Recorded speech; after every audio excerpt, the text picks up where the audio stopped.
어머님들, 아버님들 설명해 오셔서 너무 감사합니다. 저희 원장님께서 학부모님들 인사 한번 하고 싶다고 하셔서요.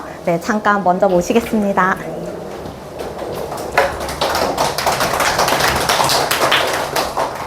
안녕하세요. 반갑습니다. 이렇게라도 얼굴 뵈야지 싶어서 제가 잠시 들어왔습니다. 날이 덥더니 이제 좀 더 습하고 막 이렇습니다.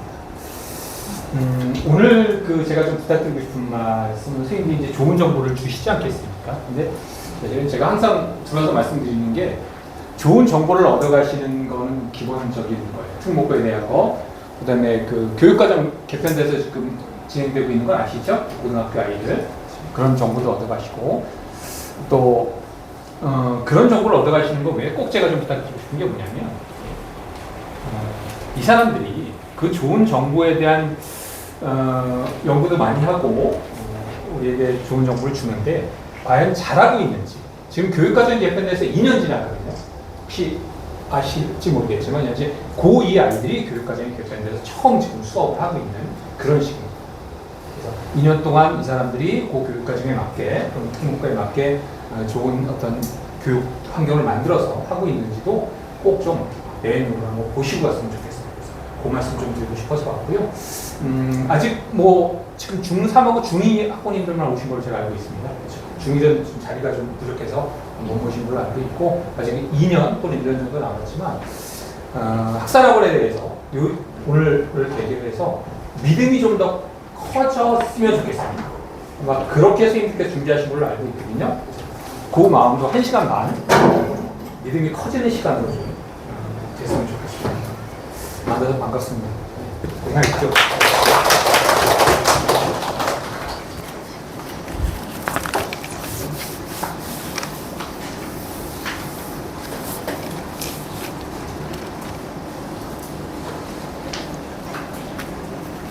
일단 설명에 시작하기에 앞서서 저희 선생님들 항상 목소리로만 들으셨잖아요. 그래서 오늘 얼굴 뵙고 직접 인사 한번 나눌 수 있게끔 인사 자리 먼저 진행하겠습니다. 들어와 주세요.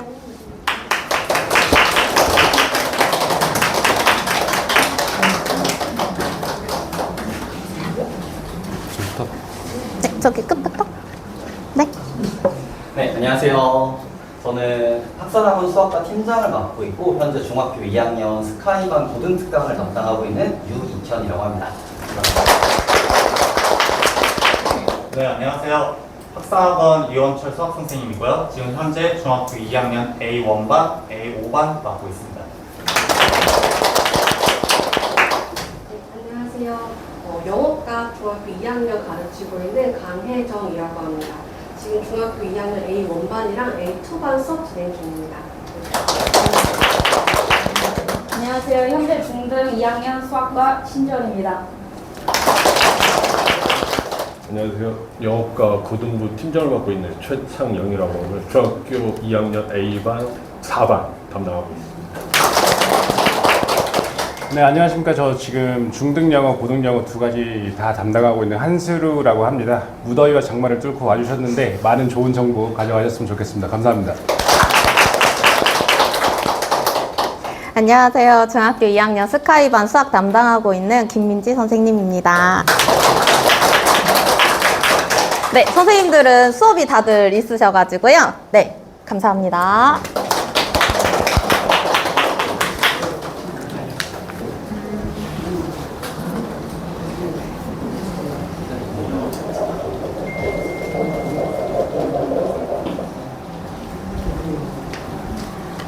네, 이제 본격적으로 설명에 시작을 하려고 하는데요.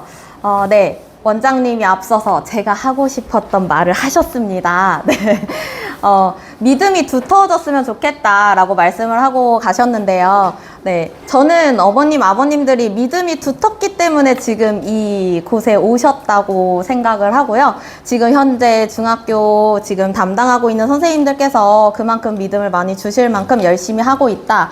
저도 마찬가지고, 네, 그렇게 생각을 하고 있습니다. 그래서 중등 과정이 궁금해서 오신다기보다는 이제 앞으로의 과정이 궁금해서 오셨을 거다, 라고 생각이 들고요. 해서 저는 객관적인 정보를 좀 준비를 했습니다. 제가 첫 번째 발표자고요. 네, 두 번째 발표자도 있고 세 번째 발표자도 있습니다. 저는 간단히 특목고에 대해서 객관적인 내용만 먼저 전달을 하고 네, 마치겠습니다.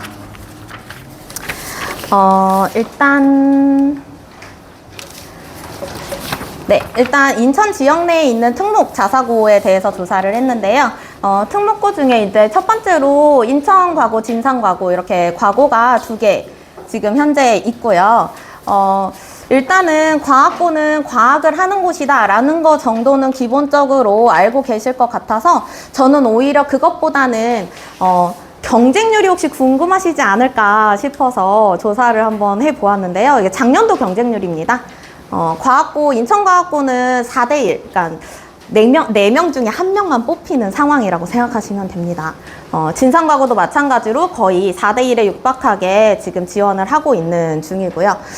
일단은 최상위권 아이들이 가는 학교이기 때문에 과학이랑 수학만 100% 전 과목을 다 볼 것 같지만 과학 특성학교이기 때문에 예, 저희 이제 특목고라는 게 특수 목적 고등학교거든요. 그래서 그 과목만 보게 되어 있습니다. 그래서 수학이랑 과학만 가지고도 이제 교과 성적을 산출을 하고 있는데 2단계로 출석 면담이 있죠. 이 출석 면담에 이제 전 과목 성적이 공개가 되고 그 안에서 이제 아이들의 성실함을 아이들이 전체적으로 다 잘하고 있는지 이런 것들을 본다고 합니다.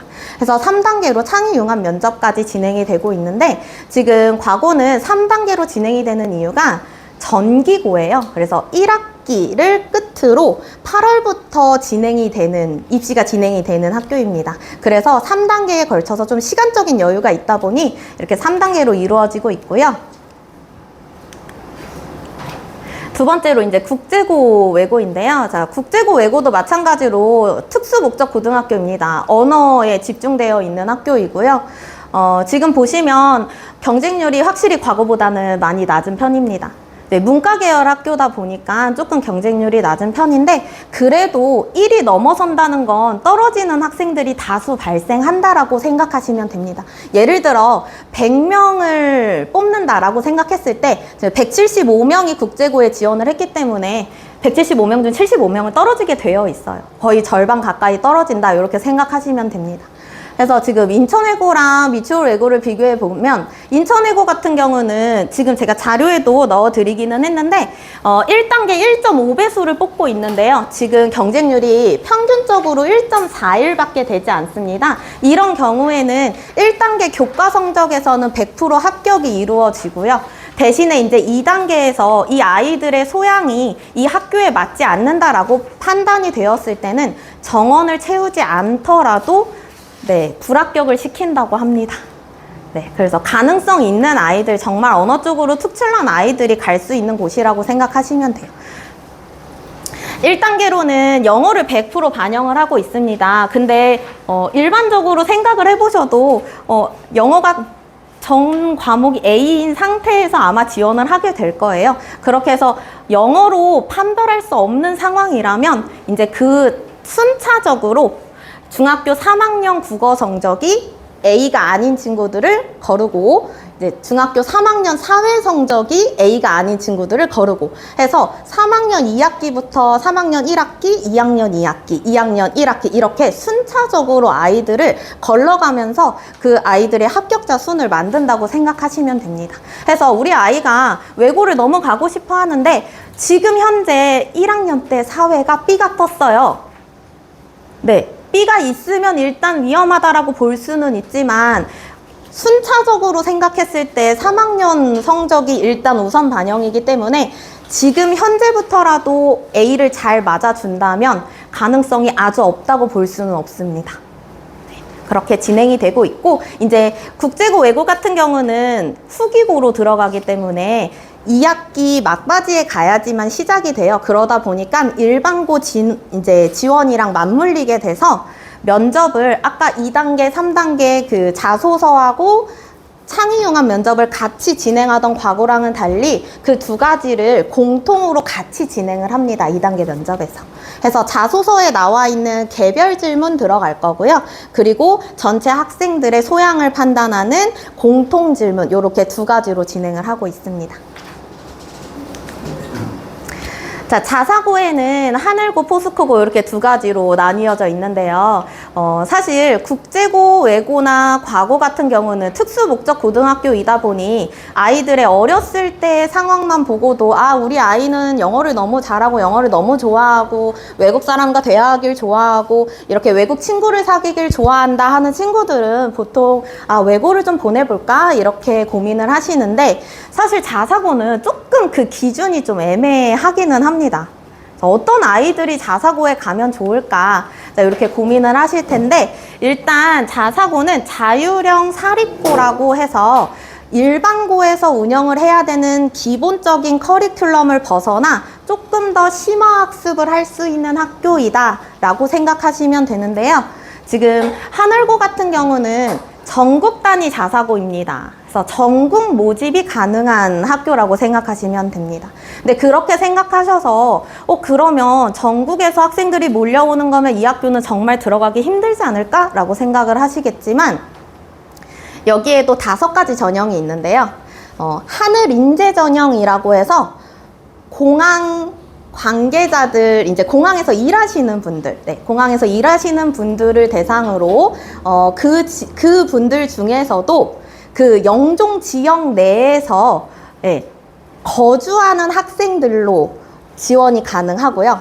그리고 두 번째로는 그 인근 지역 내에 있는 학생들을 또 뽑는 전형이 있습니다. 그리고 세 번째로 인천 지역 내에서 뽑는 전형이 있고 그리고 네 번째로 전국 단위로 지원하는 전형이 있습니다. 그러면은 이제 저희는 이제 연수구 아이들이기 때문에 아무래도 인천 지역으로 들어가게 되겠죠. 근데 이렇게 전형이 많이 쪼개져 있다 보니 각 전형별로 뽑는 인원수가 많지는 않아요. 그래서 너무 가능성이 희박하지 않냐 이렇게 말씀을 하시는데 지금 보시다시피 경쟁률이 과거보다 낮습니다. 그만큼 인천 지역 내에서 지원을 하는 친구들이 많지 않다고 보시면 돼요. 그래서 상대적으로 봐서는 하늘고도 나쁘지는 않다. 저는 그렇게 생각합니다. 포스코고로 설명을 드리면 포스코고는 전국 단위 자사고가 아닌 광역 단위 자사고라고 합니다. 그래서 인천광역시 내에 있는 학생들만 지원이 가능한 학교고요. 포스코고는 전형이 2가지로 나뉘어져 있어요. 그래서 글로벌 인재 전형이라고 해서 일반 전형 생각하시면 되고요. 그리고 그 포스코 자녀들, 포스코 임직원 자녀들이 갈 수 있는 전형이 따로 있습니다. 그래서 전형이 몇 개 없다 보니 한 전형당 뽑는 인원수가 많을 수밖에 없어요. 근데 이 인원이 많다 그래서 그런 가능성이 높으냐? 지금 보시다시피 하늘고랑 포스코고랑 비교했을 때 큰 차이는 없게 보이시죠? 경쟁률이? 지금 보시다시피 하늘고랑 포스코고 둘 다 우리 아이가 자사고에 어울릴 것 같다. 그냥 일반 학교에 다니는 것보다는 조금 더 자율성이 높은 학교에서 다양한 것들을 경험했으면 좋겠다 하시는 분들은 하늘고랑 포스코고를 생각해 주시면 좋을 것 같습니다. 반영 과목을 조금 비교를 해보니 좀 다른데요. 하늘고는 영어랑 수학 점수를 좀 높이 평가를 하고 있고요. 포스코고는 국어랑 수학을 좀 높이 반영하고 있습니다. 그렇지만 이게 자사고다 보니 아이들의 경쟁률이 심화된 상태이기 때문에 대부분의 학생들이 사실 올 A인 학생들이 지원을 하게 되고요. 그래서 1단계에서 과목 점수도 물론 들어가기는 하지만 여기에 이제 생기부랑 자소서를 같이 넣기 때문에 그로 인한 탈락자들도 발생을 하고 있습니다. 이제 성적으로 보면은 동점자들이 너무 많거든요. 그리고 이제 2단계로 그 자소서랑 학생부를 기반으로 아이들 개별 면접, 그 자소서에 쓴 내용들이 진위 여부를 확인합니다. 이제 누가 써준 거 아닌지, 읽지도 않은 책을 혹시 기입하지는 않았는지, 그냥 그 책에 있는 좋은 구절을 따서 쓰기도 하기 때문에 이제 그런 것 때문에 정말 그 책을 정말 읽고 이 아이가 그 책에서 감명을 받아서 이 내용을 여기에 기입을 했는지 그런 것들을 확인하는 개별 질문 타임이 있고요. 그리고 아이들이 보통 이제 수학과 과학, 이제 자사고는 이공 계열이 많이 활성화되는 곳이다 보니 이제 수학이나 과학 쪽으로 아이들이 얼만큼 뛰어난 소양을 가지고 있는지 그런 것들, 창의력을 확인해 보는 그런 문제들로 이루어져 있습니다. 해서 지금 제가 조사를 해본 결과 제가 월수금 스카이반이랑 화목토의 지원반을 가지고 있는데요. 제가 담당하는 아이들의 절반 이상이 1학년 2학기 올 A, 2학년 1학기도 올 A더라고요. 그래서 이런 아이들은 아이들의 성향에 맞춰서 한 번쯤은 고민해 보시는 것도, 제가 아이들이랑 이야기를 할 때도 면담을 할 때 혹시 특목고 생각 있니? 너는 굉장히 활동적이고 이렇게 뭔가 리더십도 있고 하는 것 같은데 그러면 너는 한번 자사고에 도전을 해볼래? 뭐 이런 식으로 저도 추천을 하고도 있고요. 아이들의 의견도 같이 듣고 있는 상황인데요. 일단 1단계에서 이렇게 만약 합격을 하게 된다면 이제 문제는 2단계 면접입니다. 2단계 면접 준비 당연히 해야 되겠죠. 자소서 첨삭 진행하고 있고요. 아이들이랑 1대1 면접, 3대1 면접을 현재 진행 중에 있습니다. 그래서 저희 작년에 지원했던 친구들 다 붙었습니다. 물론 가능성 있는 친구들을 데리고 면접을 진행을 한 것도 있기는 하지만 아이들의 이제 면접을 통해서 사용해야 되는 표현들, 제스처, 뭐 시선 처리 이런 것들까지 같이 아이들의 그런 부족한 부분들을 잘 다듬어서 저희가 합격을 시켰습니다. 그래서 두 번째 발표자로 오실 분이 바로 이 면접을 담당해 주시는 영어과 선생님입니다. 저는 여기서 발표를 마치고 두 번째 선생님 모시도록 하겠습니다. 감사합니다.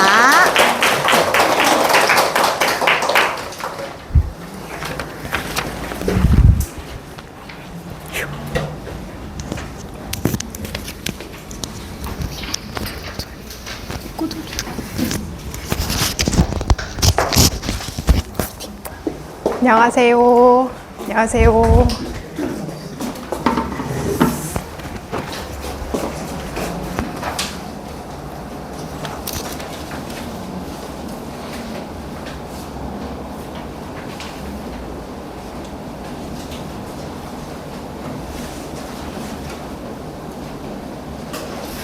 잠시만요.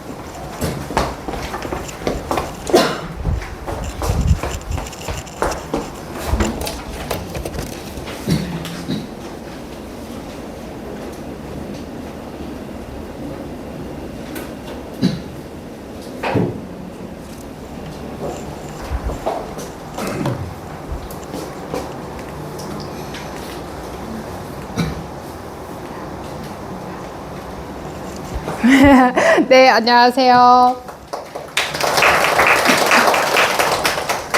네, 저는 오늘 특목고 설명회 부분에서 특목고별 특징과 또 어떤 아이들이 가는 게 적합한지를 설명을 할 거고요. 제 대략적인 영역이 이렇게 됩니다. 그래서 일단은 제가 인천국제고부터 시작해서 인천외고, 미추홀외고, 그리고 한외고까지 재작년까지 이제 수업을 맡았었고, 그래서 그 아이들이 어떤 아이들이 갔었고 또 간 아이들 중에서는 어떤 아이들이 잘 적응을 하고 또 잘 적합한지 뭐 이런 것들을 이제 여러분께 설명을 드릴 수 있을 것 같아요. 우선 각 학교별로 특징을 좀 정리해 봤는데요. 인천외고 같은 경우에는 통학 중심입니다.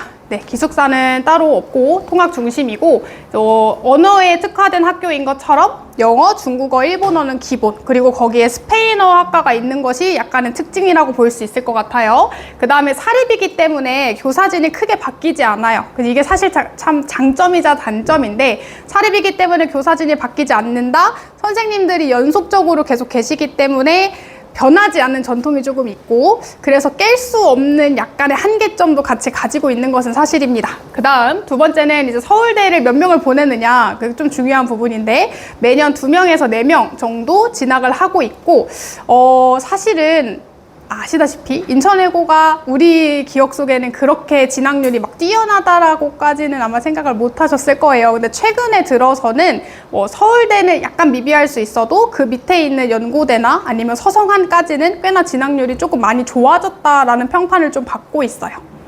중간에 이제 교사진이 한번 많이 바뀐 그 시점 이후로라고 하더라고요.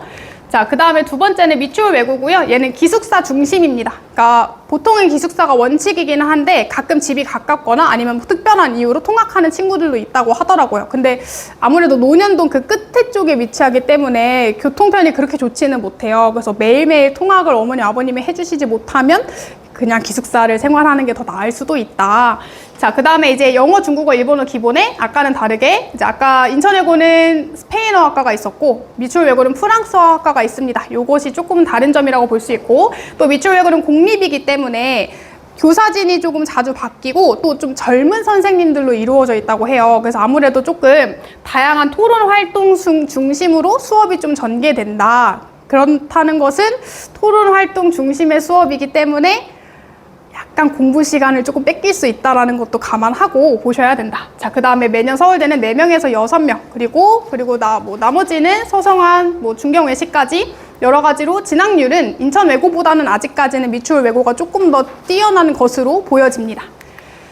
자, 그리고 다음은 인천국제고인데요. 여기는 이제 이 언어 제약이 없는 인문 계열을 원하는 친구들이 가게 되고요. 기숙사 중심입니다. 이것도 제가 중심이라고 적어놓은 이유는 아주 드물게 특별한 이유로 통학하는 친구들도 가끔은 있어요. 영종도에 있기 때문에 보통은 거의 99%는 다 기숙사에 생활한다고 생각하시면 됩니다.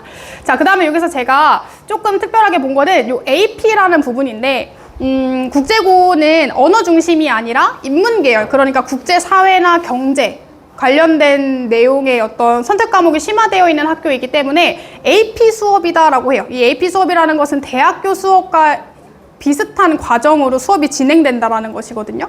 그래서 아마 그것들이 생기부에 들어가게 되면 좀 눈에 띄는 활동이라고 볼 수 있을 것 같습니다. 자, 그리고 매년 서울대는 7명에서 9명 이 정도로 보이고 있습니다. 네, 그리고 포스코고는요 오직 통합만 가능합니다. 통합만 가능하고 기산 따로 없어요. 자, 자연계나 의학 계열 원하는 친구들이 많이 중심적으로 가고 있고 또 이 학교의 특징이라면 그 임직원 자녀들이 좀 많이 가기 때문에 성적의 양극화가 조금 심합니다. 예, 그래서 이제 성적을 안 보고 들어간 친구와 성적을 보고 들어간 친구, 사실 앞에서 이제 김민지 선생님이 잘 설명해 주셨겠지만 포스코고가 사실은 입학할 때 그 성적 기준이 제일 높아요. 제일 까다롭고, 예, 하늘고랑 비슷하게. 그래서 그 성적을 다 충족하고 면접까지 다 충족해서 간 친구와 임직원으로 간 친구들의 성적 차이가 유불리가 굉장히 심하다.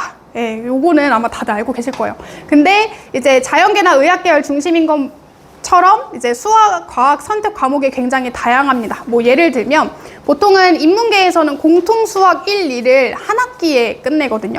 한 학기에 끝내는데 1, 2학기 걸쳐서 끝내는데 요 포스코 같은 경우에는 공통 수학과 공통 과학을 1학년 1학기 때 끝냅니다. 그래서 다른 인문계나 다른 학교보다는 진도가 조금 더 빠르고, 그럼 이제 다른 학교들이 2학년 때 나가는 진도는 언제 나가냐? 그거를 1학년 2학기 때 나갑니다. 그래서 한 학기 정도씩 매번 좀 빠르다. 그리고 2학년 때는 좀 심화 물리나 심화 화학처럼 인문계에서는 잘 선택하지 않거나 개설되지 않는 과목들 중심으로 많이 나가게 됩니다. 그래서 저는 포스코고 가는 친구들한테 이렇게 조언해요. 과학을 많이 끝내놓고 가라. 과학 과목이 굉장히 다양하고 또 심화된 과학 과목도 굉장히 많아서 포스코 가고 싶다면 과학을 미리 선행을 많이 끝내놨으면 좋겠다. 이렇게 조언을 합니다. 자, 그리고 서울대는 매년 9에서 10명, 그리고 특이점이 있다면 의학계열, 그러니까 약대나 혹은 의대 같은 요 부류의 친구들이 20명 내외로 매년 이제 입학을 하고 있다는 거 보여지고요. 네, 그 다음 마지막 인천 하늘고는 오직 기숙사입니다. 하늘고에 특이점이 있잖아요. 3무 있더라고요. 핸드폰 없고, 통학 없고, 사교육 없고, 이렇게 3무 정책을 펼치는 되게 독보적인 행보를 보이는 학교인데, 이제 얘도 이공계 특성화 학교이고, 사교육은 없습니다. 그러니까 보통 여기에서 사교육을 없애는 이유가 사실은, 성적을 고루고루 잘 받았으면 좋겠다. 공평한 환경에서 공부를 했으면 좋겠다. 이기는 하지만, 하늘고도 사실 민주쌤이 설명해 주셨던 것처럼, 그 지역 인재로 뽑혀서 가는 친구들이 있고 전국적으로 지원해서 가는 친구들로 나뉘어요. 근데 이제 아무래도 그 지역 인재로 뽑거나 혹은 이제 관련된 임직원 전형으로 이제 들어가는 아이들이 많고, 사실 전국 단위로 정말 실력으로 들어가는 친구들 문이 되게 좁아요. 근데 그 좁은 문을 통과한 친구들 공부 굉장히 잘하겠죠. 그래서 사실은 사교육이 없다는 것이 이 나머지 친구들에게는 좀 불리한 부분이고요. 요 조부문을 통과한 그 친구들에게는 되게 유리한 부분이죠. 그래서 한 해고야말로 1학년 1학기 첫 중간고사 시험 성적이 끝까지 간다. 이렇게 본다고 하더라고요. 거기서 뒤바뀌는 일이 많이 없다고 하더라고요. 그래서 이렇게 서울대는 10명에서 12명 정도 매년 보내고 있습니다. 네, 이렇게 해서 특목 자사고 특징을 한번 싹 훑어드렸어요. 그럼 이제 사실 어머님들이 궁금해하시거나 학부모님들이 궁금해하시는 건 그래서 대입에 유리하냐, 대학교를 갈 때 특목고를 가는 것이 혹은 자사고를 가는 것이 유리한 것인지, 요것이 이제 궁금하실 것 같아요. 크게 세 가지로 좀 줄여볼 수 있는데, 이제 고교 학점제라고 해서 작년부터 이제 시행된 이제 2022 개정 교육과정이 5등급제로 바뀌었어요. 그렇죠? 그럼 이제 우리가 가장 특목고를 보내면서 걱정했던 부분이 뭔가요? 우리 아이가 거기 가서 꼴찌하면 어떡해요? 이거였죠. 9등급 받으면 어떡해요? 라고 이게 가장 고민이었는데 5등급제로 이제 등급의 폭이 넓어지면서 옛날에 5, 7등급의 친구들이 이제는 3등급 안쪽으로 들어올 수 있으니까 그래서 약간 그 성적에 대한 압박이 조금 줄어들었다. 그래서 특목고에 가는 것이 조금 더 좋을 수도 있을 것 같아요 라는 뭐는 긍정적으로 바라보는 시선도 있고요. 두 번째로는 수시가 올해 그러니까 2028 대입 수시에서요. 수시 퍼센트지가 80.8%라고 해요. 그러니까 100% 대학 가는 아이들 중에서 80%를 모두 수시로 뽑는다고 합니다. 그 80% 중에서 50%는 학생부 종합 전형으로 이제 그 아이들이 입학을 하게 되는데 아시다시피 학생부 종합 전형은 아이들의 생기부와 학생부를 보고 아이들 뽑는다는 거잖아요. 성적 이외로. 그래서 아까도 설명했던 것처럼 우리 그 포스코나 한해고 그리고 대부분의 학교들은 인문계랑 다른 선택 과목이 많이 열려 있어요. 선택 과목이 많이 열려 있다라는 건 생기부를 보고 얘가 심화 물리를 들었네 혹은 심화 화학을 들었네 이 타이틀만 보더라도 아 얘가 일반고는 아니구나 얘 조금 뭐 자사고 특목고에서 왔구나 요런 거를 우리가 힌트로 얻을 수 있기 때문에 그런 부분에 있어서 학생부 종합 전형이 특목고에 유리한 것은 100% 사실입니다. 예, 요거는 맞는 얘기예요. 자, 그리고 또 이제 학업 분위기 너무 중요하죠. 저희 아이가 못하더라도 잘하는 아이들 사이에서 경쟁에 붙어서 동기부여를 받아서 그래도 인문계 다니면서 다니는 것보다는 훨씬 더 좋은 학교 갈 것 같아요 라는 그런 어머님들의 기대치도 있고 실제로 그런 환경에 잘 맞는 아이들도 있습니다. 그래서 만약에 어머니께서 특목고 진학이 대입에 유리할까요? 라고 저에게 물어보신다면 이런 세 가지 점에서는 유리합니다 라고 말씀드릴 수 있을 것 같아요. 자, 그런데 이 유리점들이 사실 양날의 검이죠. 이게 나쁜 점이기도 합니다. 그럼 이제 어떤 부분에 보면은 나쁜 점이냐? 첫 번째, 제가 5등급제라고 말씀드렸어요. 등급의 폭이 넓어졌기 때문에 아주 못 봐도 그래도 한 3등급은 나와요. 예전에 5, 7등급이 이제 3등급이 됐으니까요. 자, 그런데 이런 표현을 써요. 특목고는 절반 안에 못 들면 입시의 방랑자가 된다고 해요. 우리 소위 표현하는 이도 저도 안 된다 이거 있죠. 이도 저도 안 되는 입시 방랑자가 돼요.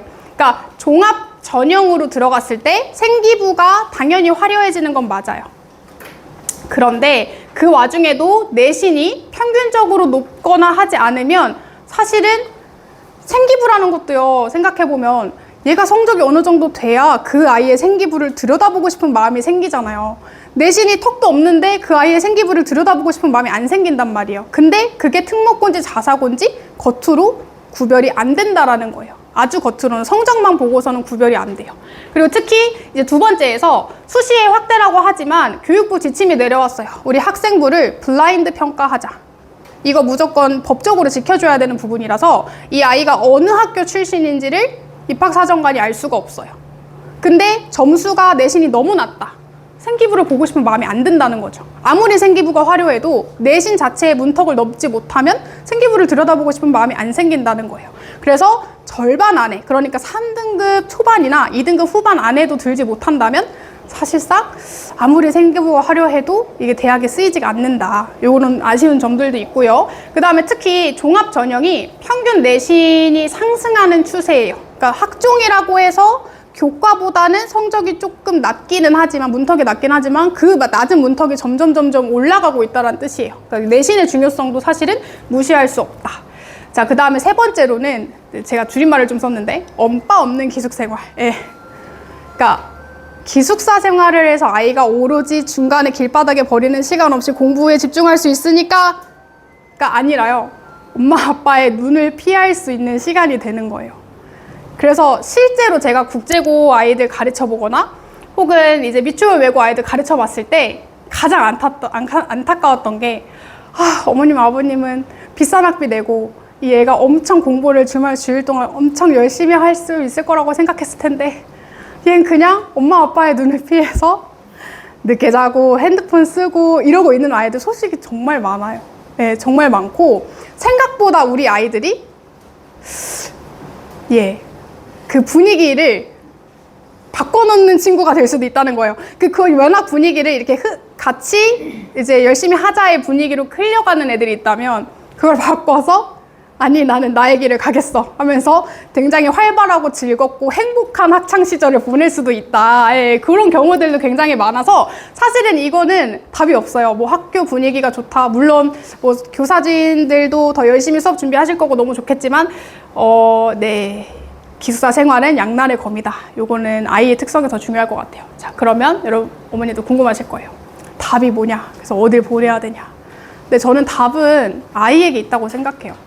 그러니까 아무리 이 학교의 간판이 화려하고 멋있어도요.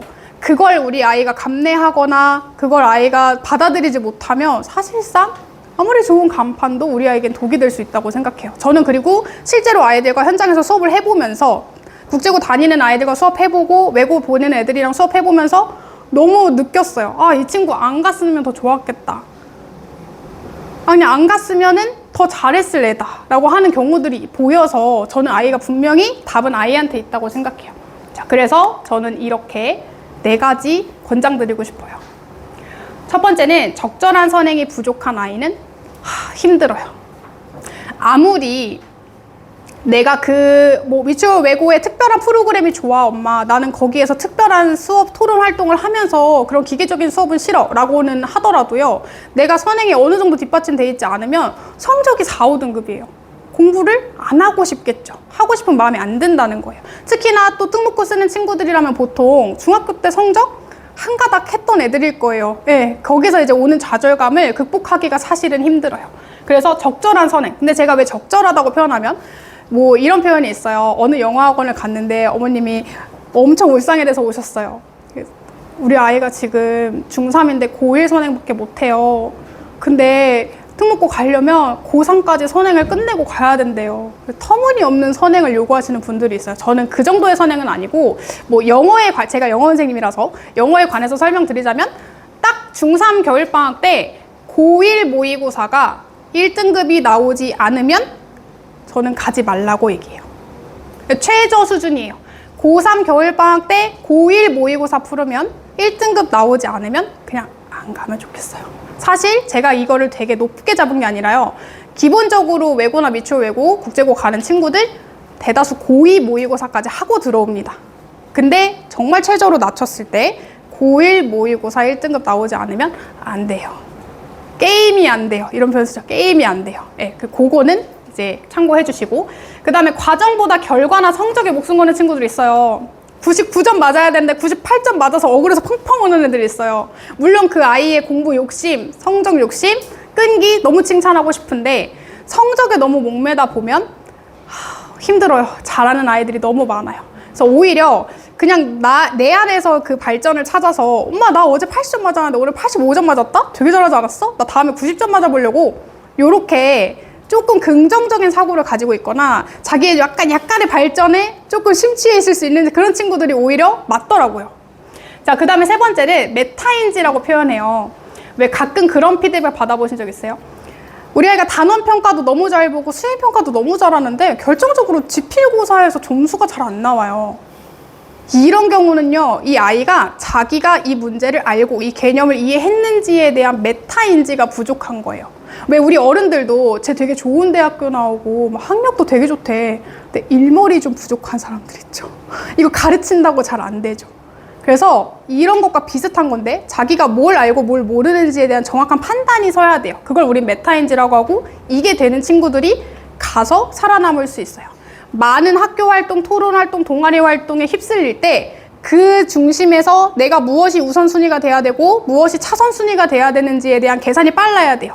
그래야지 그 방대한 학교 생활에서 우선순위를 잡고 첫 번째로 잘 해결해 나가더라고요. 요거 중요하고, 마지막으로는 예민하거나 반골 기질이 있는 친구들. 그러니까 가끔 이런 거 있어요. 저희 아이는요, 모든 것에 대한 비판적 사고를 갖고 있어서 토론을 너무 잘해요. 토론을 너무 좋아해요. 이런 식으로 표현하는 친구들이 있는데, 물론 토론 활동 중요하고 동아리 활동 중요합니다. 근데 아까 국제고나 한외고, 미추홀 외고 다 기숙사 중심의 학교죠. 어쨌든 3년 동안 똑같은 아이들이 모여서 200명 안팎의 안쪽으로 있는 아이들이 모여서 3년 동안 살아야 돼요. 근데 모든 것에 비판적이거나 반골 기질이 있는 친구들은 트러블이 생기고, 그리고 또 학생일 때는 친구들 사이의 관계가 내 인생의 전부인 것 같잖아요. 그러니까 굉장히 많은 영향과 스트레스를 이겨내지를 못하더라고요. 그래서 그런 것도 우리가 조금 명시를 해봐야 될 것 같습니다. 네, 그래서 이렇게 해서 오늘은 제가 특목고 어떤 장점과 단점이 있고 또 어떤 아이가 맞는지에 대해서 설명드렸어요. 그래서 저는 특목고의 화려한 간판보다는 오늘 집에 가셔서 아이의 사권 성적표 혹은 입시 테스트 결과 이런 거 말고요, 우리 아이가 뭐 할 때 제일 스트레스 받지? 우리 애가 어떤 분위기에서 눈이 제일 반짝반짝거리지? 얘 어떤 거 하고 왔을 때 제일 좋아했지? 이거에 사실은 더 초점을 맞추고 앞으로 1년을 지켜보면서 특목고의 가능성을 좀 보셨으면 좋겠어요. 네, 지금까지 학산학원 선생님 송민영이었습니다. 감사합니다. 네, 두 번째로는 김대한 선생님께서 수학 관련해서 설명해 주실 거예요. 잠시만요.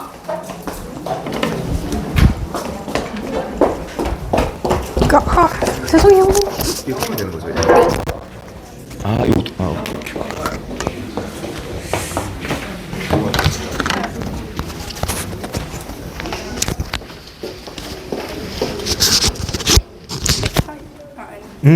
감사합니다. 오케이.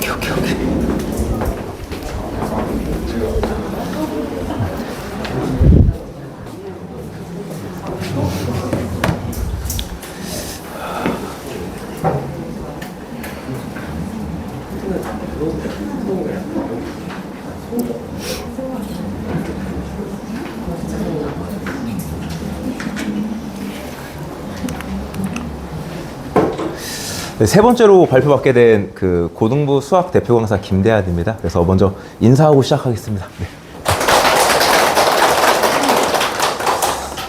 저는 이제 발표 내용이 보시다시피 그 고등 선행반이 이제 조만간 열리게 될 건데, 그거 어떻게 운영할지에 대한 근거적인 부분이랑, 이게 사실 지금 아이들 수업하기 전에 전에 대표 사례가 있어요. 지금 현재 고등학교 2학년 아이들이 딱 그 사례인데, 그 아이들 결과나 이런 것도 같이 좀 논의해 보면서 정확하게 어떻게 선행을 하는 게 좀 중요한지, 그리고 이걸 꼭 고등 선행방에 들어오지 않더라도 어떤 식으로 공부하는 게 좋을지에 대한 좀 내용들을 설명하려고 3부 때는 그걸 기반으로 좀 진행을 할게요.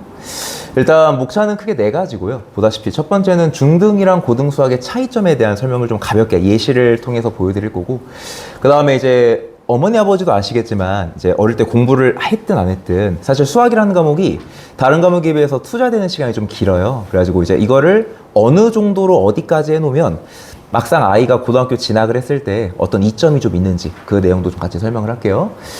세 번째는 고등선행반을 어떤 식으로 운영을 할 건지에 대한 설명을 할 거고, 마지막 4번째는 아까 제가 먼저 있었던 사례가 현재 고등학교 2학년이거든요. 그래서 그 2학년 아이들 결과를 좀 몇 개 설명하면서 이런 식으로 애를 키우거나 이런 식으로 좀 방향성을 잡아가면 되겠다, 이렇게 생각하시면 됩니다.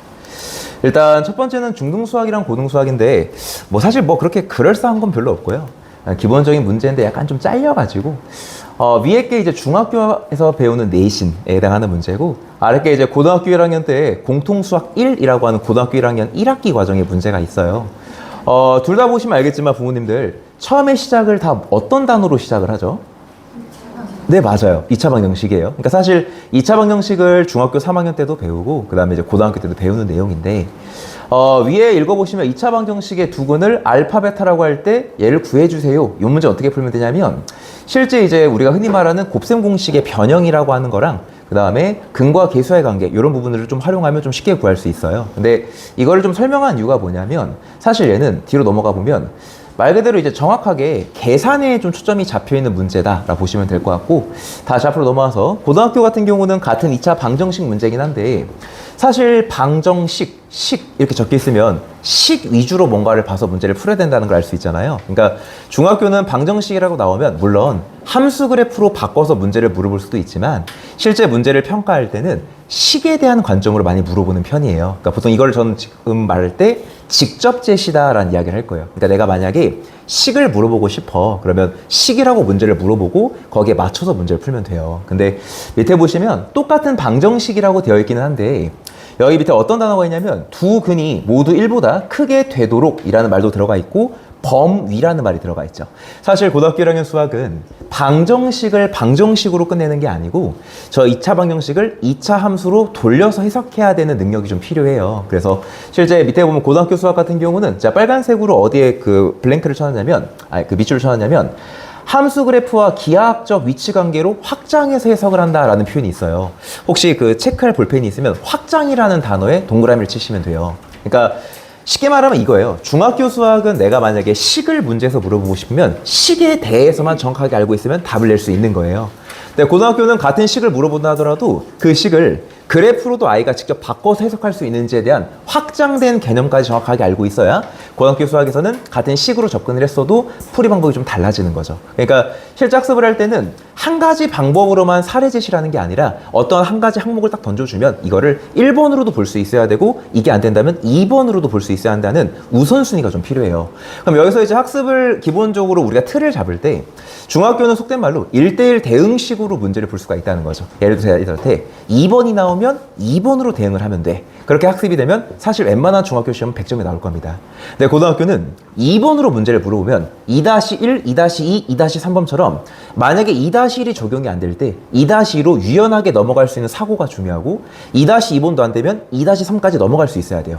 그러니까 처음에 같은 개념을 설명하더라도 이게 어떻게 해석이 되는지에 대한 우선순위와 어떻게 봐야 되는지에 대한 부분이 명확하게 아이가 잡혀 있어야, 즉 올바른 개념이 깊이 있게 자리가 잡혀 있어야 훨씬 문제를 풀 때 다각도로 볼 수가 있습니다. 그래서 중학교랑 고등학교 수학에 대한 차이를 첫 번째 목차로 잡았던 게 아까 말했던 이 부분입니다. 그러니까 학습을 시킬 때 제가 개인적으로 부탁하고 싶은 건 뭐냐, 여기에 없는 내용이에요. 파란 펜이나 검은색으로 적으시면 좋을 것 같은데 저는 사실 이제 보통 사교육을 한다 그러면 또 고등부 수학 강사다 보니까 학원 대표 강사거든요. 근데 이제 보통 그럴 수 있어요. 뭐 우리 흔히 말하는 학원이 막 공포 마케팅을 한다 뭐 한다 해서 무조건 막 아이 어릴 때 진도를 막 뭐 고등학교 1학년, 2학년, 3학년 막 쭉 다 돌려요. 그게 뭐 잘못됐다라고 한다는 걸 놓고 봤을 때 맞을 수도 있고 아닐 수도 있는데 저는 사실 제가 이쪽 학원에서 그래도 수많은 입결을 많이 내고 있고 제가 이 학원에서 가장 연차가 오래됐어요. 오래됐고 8년 차고 뭐 이 학원에 솔직히 대입은 다 제가 보내고 있거든요. 뭐 스카이, 메디컬을 다 제가 보내고 있기 때문에. 근데 그 토대로 경험을 갖고 비춰서 말씀을 드리면 최근에 서울대를 보내고 의대, 약대 보냈던 애들 보면 물론 이제 고등학교 선행을 멀리까지 한 애들도 있겠죠. 근데 실은 대다수 아이들을 보면 저는 개인적으로 1년 정도의 선행이 중요하다고 생각을 하고 그거 못지않게 중요한 게 현행이 중요해요. 그러니까 제가 어떤 걸 필기하려고 지금 이 포석을 까는 거냐면 아이가 지금 중학교 2학년이라고 들었어요. 그럼 사실 제일 중요한 건요. 중학교 2학년 수학을 얕게 공부하는 게 아니라 현행을 심화 과정까지 하는 게 훨씬 중요해요. 그러니까 개인적으로 이제 학원에서 진행되는 커리큘럼도 물론 있고 훌륭한 시스템들이 지도를 하겠지만 개인적으로 부모님 앞에서 첫 번째 노하우를 하나 전달을 해주면 고등학교 가서 고생을 하지 않으려면 무리한 진도 선행보다는 현행인 중학교 2학년, 3학년 과정 있죠. 여기서 어려운 문제지 한 권 추가로 구매하셔가지고 그 문제를 통해서 사고를 할 수 있는 시간을 투자시켜야 돼요. 그렇게 돼야 고등학교 문제를 풀 때 아이가 좀 능동적으로 사고할 수 있는 힘이 길러지는 거예요. 그러니까 첫 번째 1번 노하우는 이겁니다. 그러니까 현행 나가는 중학교 내용에서 고난도 문제지를 한 권 정도 추가해가지고 최소한 한 문제를 10분 정도 고민해보는 시간을 가져보는 겁니다. 그래서 그게 생각보다 고등학교 넘어왔을 때 되게 중요한 내용이니까 그 부분을 잘 봤으면 좋겠어요. 이해되시죠? 그건 여기 안 적었기 때문에 적으실 분들은 적으시면 될 것 같습니다. 제가 생각하기에 고등학교 수학은 지도 과정에서 제일 중요한 걸 크게 세 가지로 좀 뽑아봤는데요. 하나는 이제 우리가 그런 말이 있어요. 우리가 어떤 내용을 제대로 이해하기 위해서는 앞에 해당하는 것부터 스노우볼링 계속 이렇게 쌓아 올라가가지고 큰 눈덩이가 만들어지는 것처럼 처음에 어떻게 굴리냐가 전 되게 중요하다고 생각을 해요. 그럼 기본적으로 고등학교 1학년 수학이 어느 정도로 중요하냐면요, 어머니 아버지, 그 고2, 고3 수학을 제가 이제 매년 수업을 하고 있고, 제가 좀 남다른 이력이, 저는 이제 매년 수능을 보는 강사예요. 그래서 현재 15년째 현장 응시에서 수학이 고정 100점인 사람입니다. 아이들 항상 성적표를 보여주고 있고. 근데 제가 좀 이런 이력을 갖고 있으면서 좀 자신있게 어필할 수 있는 매력 중 한 가지가 뭐냐면, 고등학교 2학년, 3학년 넘어가면 수학이 더 어려워질까요? 쉬워질까요? 당연히 어려워지겠죠. 근데 고2, 고3 때 기틀을 제대로 만들려면 고1 수학이 가장 중요해요.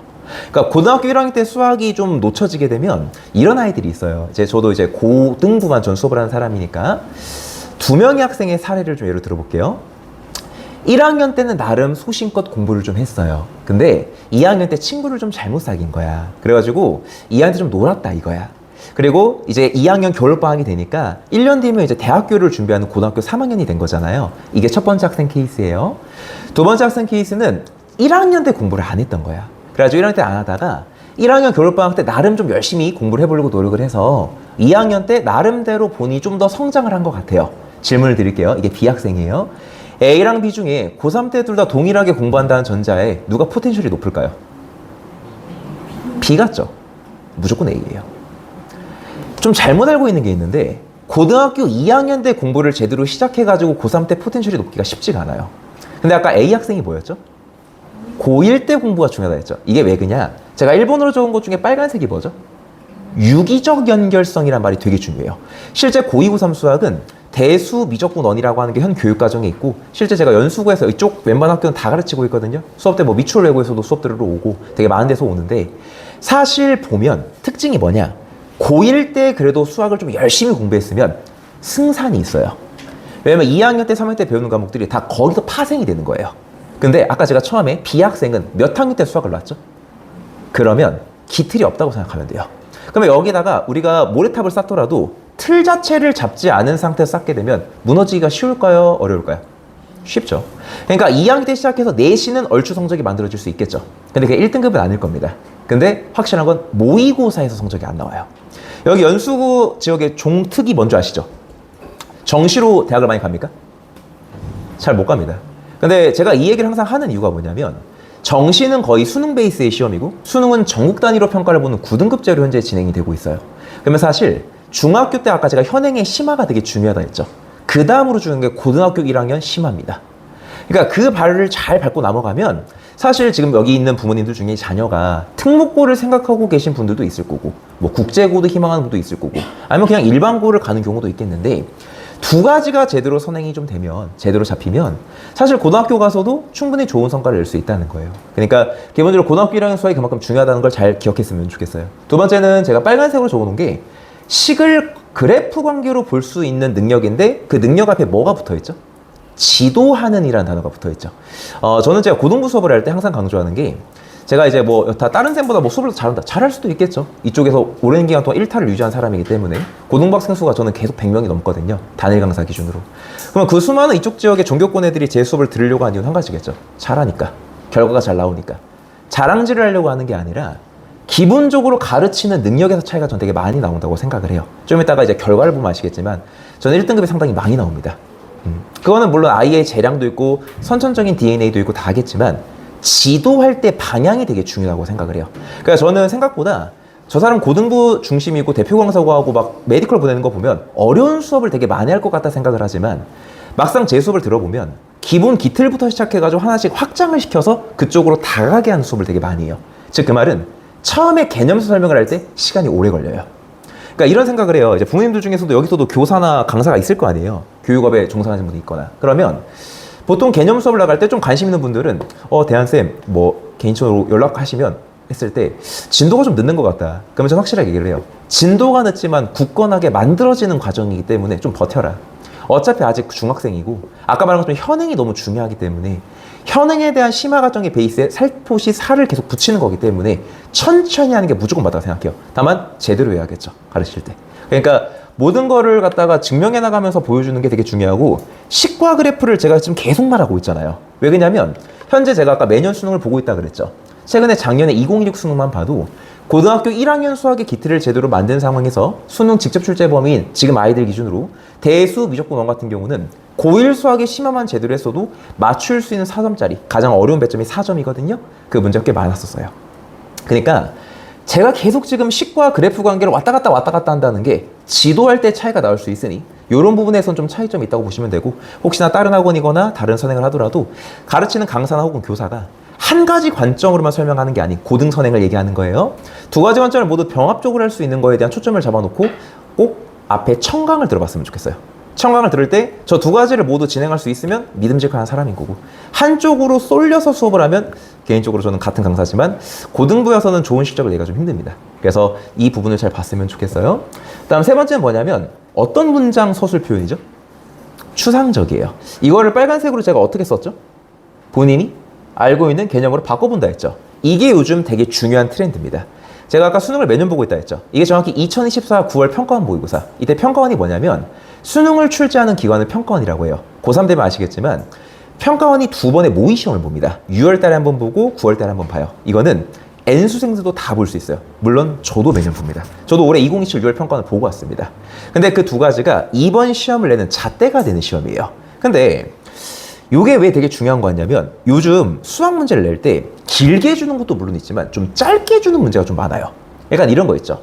부모님들 어떤 사용 설명서가 길면 읽기 싫어도 좀 길게 적혀 있다는 건 좀 구체적으로 작성이 된 거니까 이거를 해결해 나갈 때 힌트가 많다는 뜻이에요, 적다는 뜻이에요? 많다는 뜻이죠. 근데 만약에 조금만 줬어. 두 줄밖에 안 준 거야. 근데 내가 두 줄을 읽고 이해가 좀 안 가는 부분이 있어. 그러면 제대로 이해를 한 걸까요? 아니죠. 최근 수능은 길이가 긴 것보다는 짧게 해주는 경우가 좀 많아요. 그러면 그 말은 결국 문장 자체가 추상적으로 제시가 되는 경우가 많기 때문에 내가 정확하게 개념을 아까 제가 말한 것처럼 2-1, 2-2, 2-3 이게 안 될 때 이렇게 생각하고 이게 안 되면 이렇게 생각한다가 잡혀있는 애라면 짧은 문장이거나 추상적으로 개념을 던져도 내가 이해한 문장으로 바꿔서 보면 훨씬 풀 수 있는 문제로 넘어간다는 얘기예요.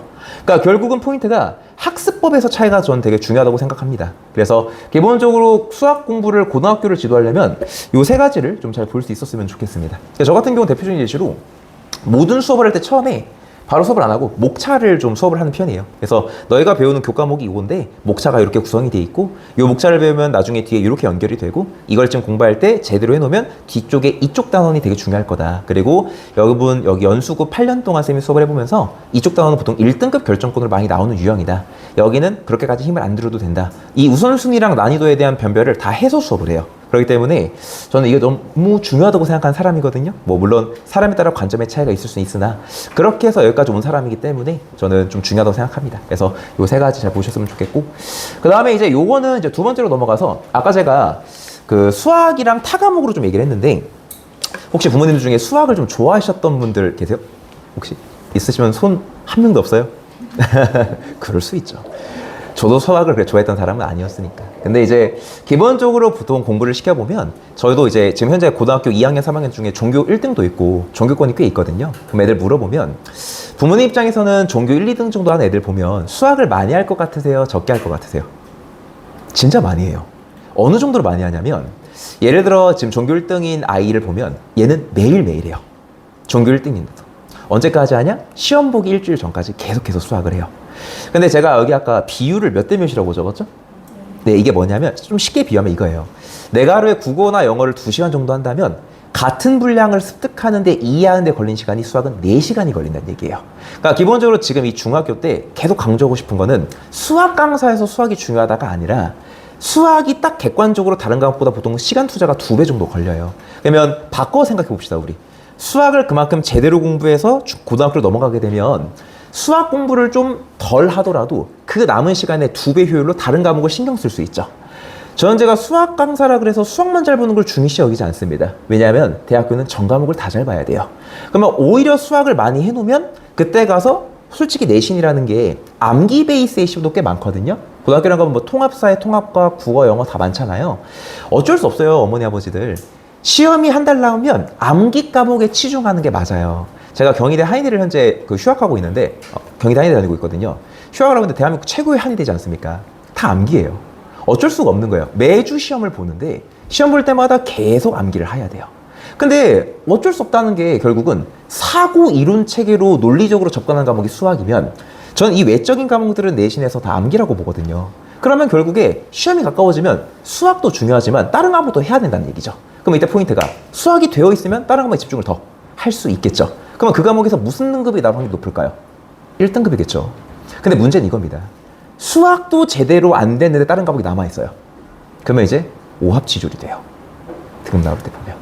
그러니까 그걸 좀 알고 계셔야 돼요. 공부라는 건 결국 한 과목만 잘해서 가는 게 아니라 다른 과목까지 잘할 수 있는 시간 확보가 얼마큼 내가 시간을 벌 수 있는가. 그러니까 그게 너무 중요하기 때문에 저는 그 부분을 좀 강조하고 싶어요. 그래서 이 부분은 그 내용이다 라고 보시면 될 것 같습니다. 그래서 아이들 가르치실 때 항상 그 부분을 잡았으면 좋겠고, 세 번째로 이제 운영 계획인데, 요거는 저는 이제 사실 제 PPT를 보면 알겠지만 글이 별로 없어요. 왜냐면 저는 이제 키워드만 딱딱딱 쓰는 편이고 말로 풀어서 그 이야기하는 걸 좋아하는 편이어서 제가 빨간색으로 좀 중요한 거에 체크를 해놨어요. 그러니까 뭐냐면 정확성과 깊이라는 표현이 있죠. 제가 설명했던 거랑 연장선이라고 생각하시면 될 것 같아요.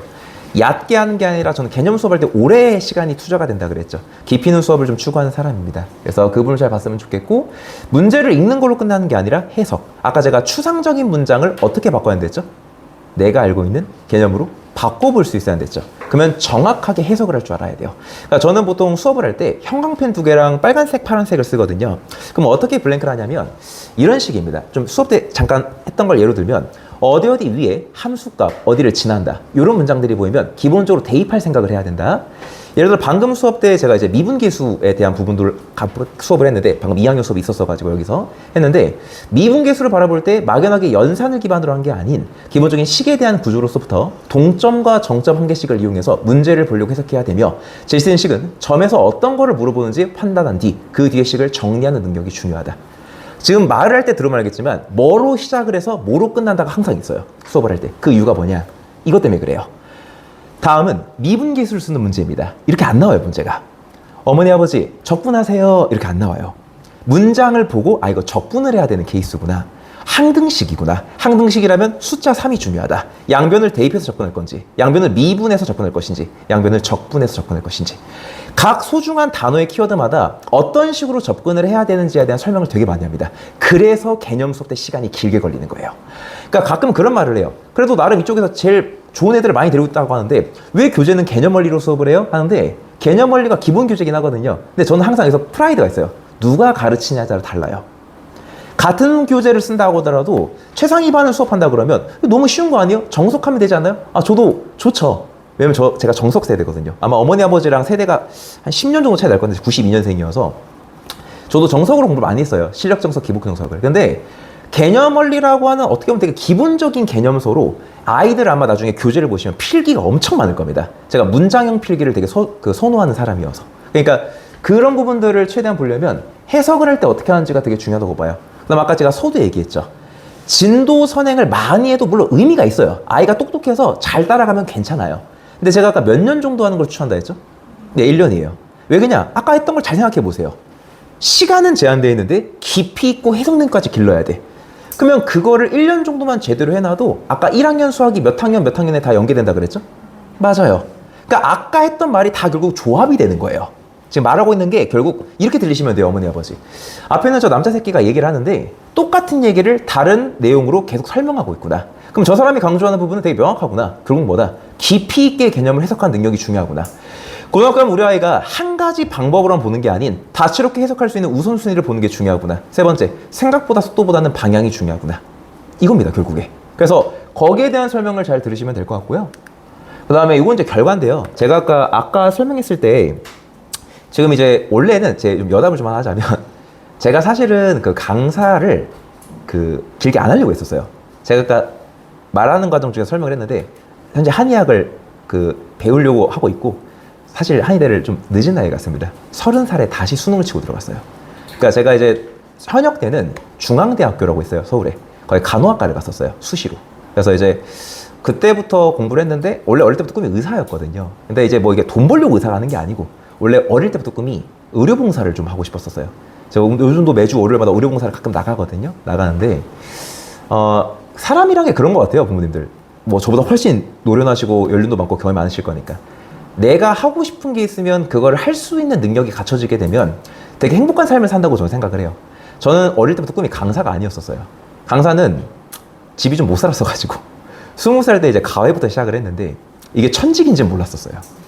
그러니까 처음에 막노동도 해보고 막 아파트 페인트 칠도 해보고 빕스가 요즘도 있죠.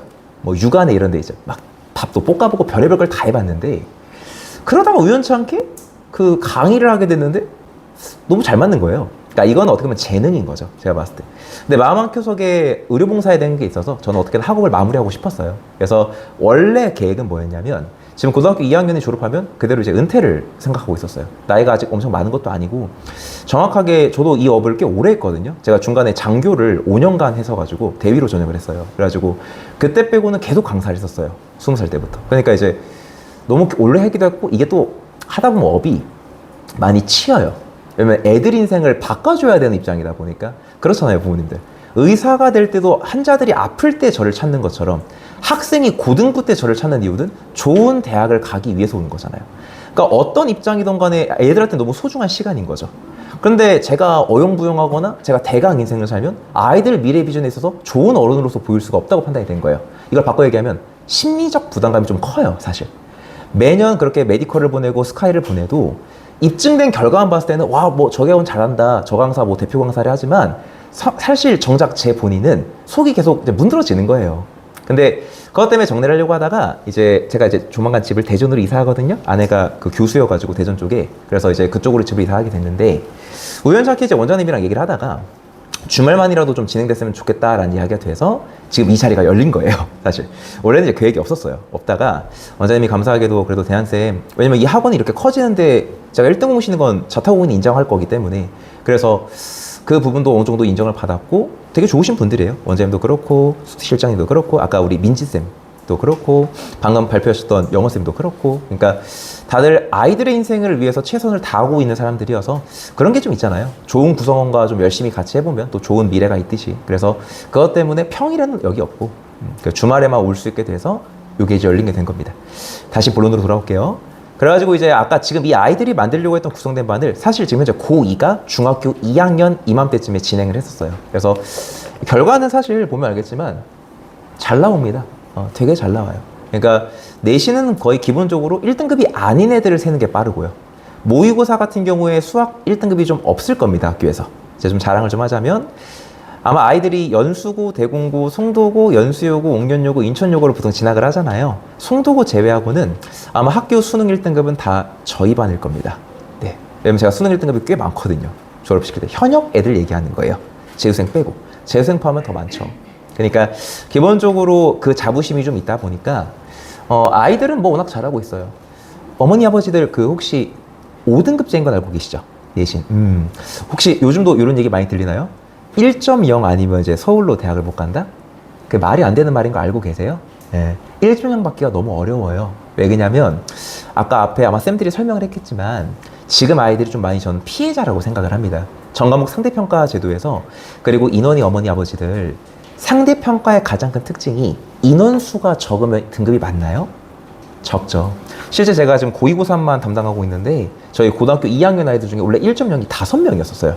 1학년 때까지. 근데 지금 이게 2학년 1학기까지 합산된 거거든요. 몇 명이죠 지금? 2명으로 줄었죠. 5명에서. 그러면 그 3명이 못하는 걸까요? 아니에요.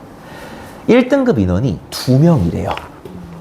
그러면 사실 아이가 아무리 공부를 잘한다고 해도 1등급이 2명인데 내가 3등을 해버렸어. 그럼 2등급이 뜨는 거잖아요. 그러니까 사실 1.0 받는 게 되게 어렵고 현재 추산되는 내신을 보면 물론 1.0이 돼야 메디컬은 쓸 수 있을 거예요. 제가 방금 말했던 아이가 만약에 미래 진로가 의대, 치대, 한의대, 약대랑 수의대 제외 의치안을 생각하면 아마 1.0이 돼야지 갈 겁니다. 9등급제로서도 1.1 정도 돼야 가는 데이기 때문에 서울대학교가 서울대랑 약대가 좀 겹치거든요. 현재 서울대랑 약대랑 그 다음에 그 수의대 그 다음에 요즘 주식이 미쳐 날뛰다가 잠깐 떨어지고 있잖아요. 계약학과라고 아세요? SK 하이닉스, 삼성전자, 네 많이 올라갔죠. 거기 계약학과로 됐던 데가 좀 많이 올라왔어요.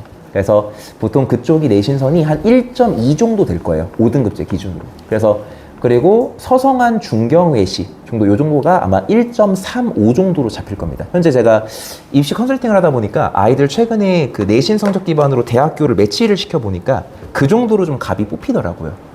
그러니까 이 정도면 잘하고 있는 거 아닐까요? 네. 근데 이게 가능한 이유는 제가 아까도 얘기했잖아요.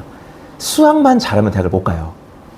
그러니까 수학을 열심히 해서 다른 과목까지 신경을 써야 이 내신이 만들어지는 거예요. 그러니까 저는 제가 자랑스러운 게 위에 빨간색이 아니에요. 이 밑에 검은색이에요. 전 과목이.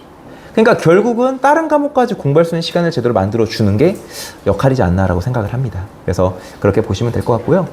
학산학원을 그 네이버에 치면 블로그가 나올 거예요. 나올 건데 아마 거기 가보면 이런 거 되게 많아요. 제가 이제 뭐 여러 가지가 있는데 그 중에서 몇 개만 그냥 빨리 카피해서 갖고 온 건데요.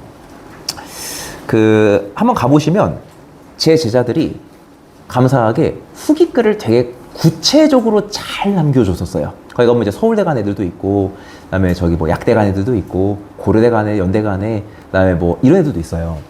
바닥으로 시작했다가 동국대 가고, 바닥에서 시작했다가 중앙대 가고 이런 애들 있어요. 그러니까 이게 오해하시면 안 될 게, 아니 너는 잘하는 애들 모아놓고 수업하니까 애들 잘 가는 거 아니냐.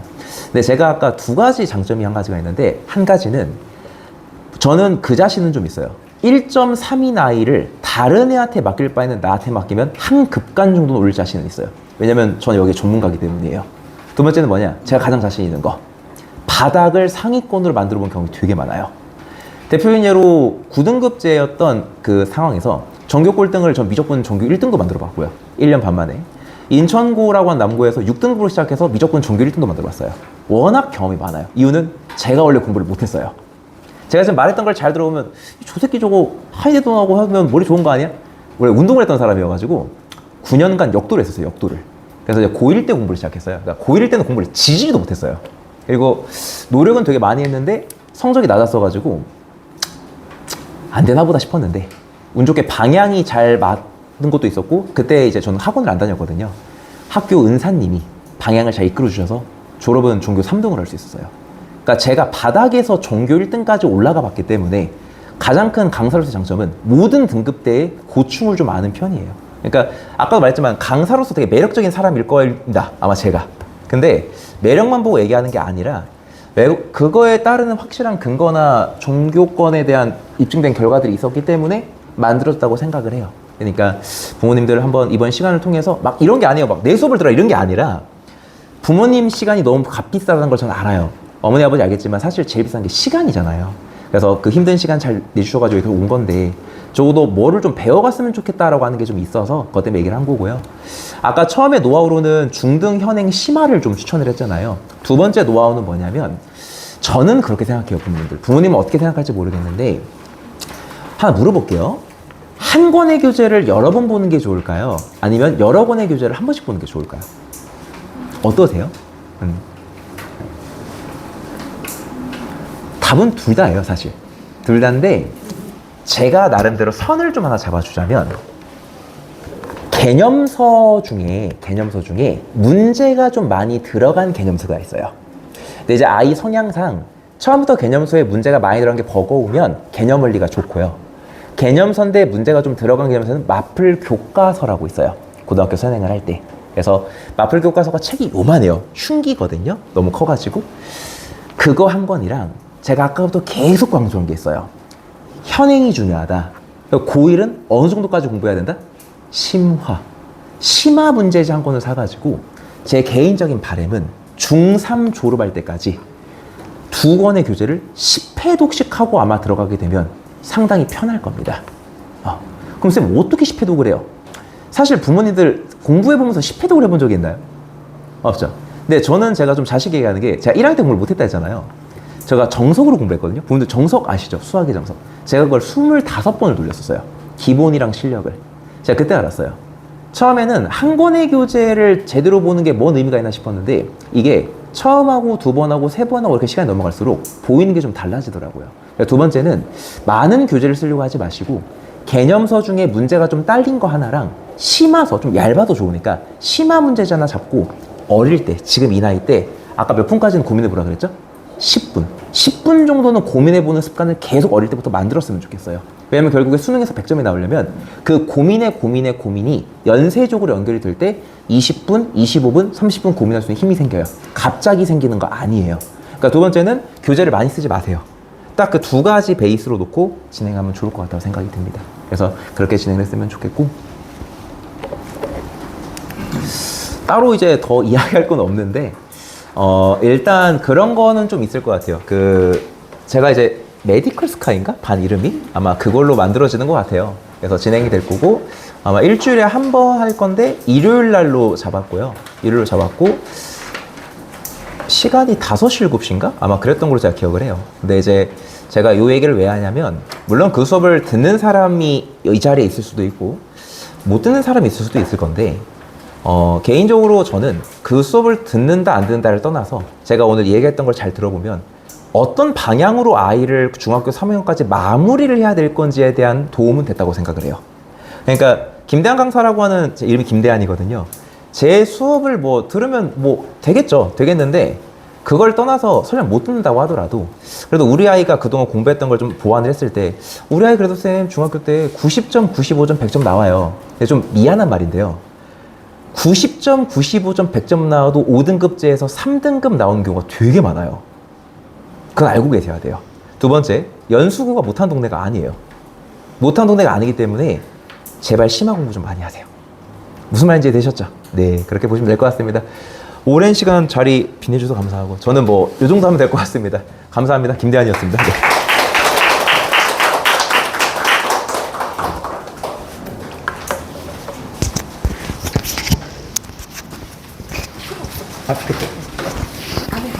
네. 끝난 것 같아요. 네네네.